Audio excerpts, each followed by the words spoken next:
ఎలాగైతే వాళ్ళు ప్రీ ప్లాన్గా ఆర్కెస్ట్రేటెడ్గా చేశారు.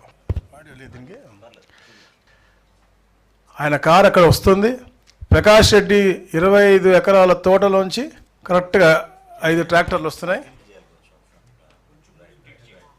ఓకే, చూడండి, ఆ మూడో కారు మాజీ ముఖ్యమంత్రిది. ఆ అవతల రోడ్లో వెళ్ళిపోయినటువంటిది మళ్ళీ ఈ రోడ్లోకి తీసుకొచ్చి, అంటే ఎంత దారుణంగా ఆర్కెస్ట్రేటెడ్గా కావాలని వాళ్ళ ట్రాక్టర్లు ఆ తోటలోంచి వస్తూ కింద వేస్తే, అలాంటి మామిడి పండ్లను తొక్కి వాళ్ళ కార్యకర్తలు తొక్కిచ్చి ముందుకెళ్తా ఉన్నారంటే, ఇట్లాంటి పార్టీ ఉండటమే ఈ రాష్ట్రంలో చాలా బాధాకర విషయం.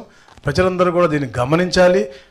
ఎందుకంటే ప్రజాహితం కోరి ఈ రాష్ట్రాన్ని అగ్రస్థానం తీసుకెళ్ళని చెప్పే లక్ష్యంతోనే చంద్రబాబు నాయుడు గారు అహర్నిశలు కృషి చేస్తూ ఉన్నారు. ఇతను మాత్రం ఇలాంటి ఉగ్రవాదత్వంతో గతంలో అమరావతిని నాశనం చేశాడు, ఎలాంటి ఇండస్ట్రీ రాకుండా నాశనం చేశాడు. ఇలాంటి రైతులు ఇబ్బంది పడితే ఎలాంటి ప్రపోజల్స్ కూడా ఢిల్లీకి పంపినటువంటి వ్యక్తి ఈ రోజున మళ్ళా ఇవన్నీ మాట్లాడుతూ ఉన్నాడు. ఏది 16 రూపాయలకు పక్కది కొంటా ఉన్నా, లేదా మినిమం సపోర్ట్ ప్రైస్ వస్తుందని చెప్పేసి. ఈ రోజున రైతులకి ఏదైతే మనం కొన్న ధాన్యానికి ఆలస్యం అయితే, ఈ రోజు మా మనోహర్ అన్న సెంట్రల్ గవర్నమెంట్తో మాట్లాడి 672 కోట్ల రూపాయలు ఈ రోజే మళ్ళీ తెప్పించి ప్రతి ఒక్క రైతుకు కూడా ఉన్నటువంటి బకాయి చెల్లించే దిశగా కూడా ఈరోజు కార్యక్రమం చేశారంటే, మాకున్న తపనది రైతుల పట్ల చిత్తశుద్ధితో పనిచేస్తూ ఉంది.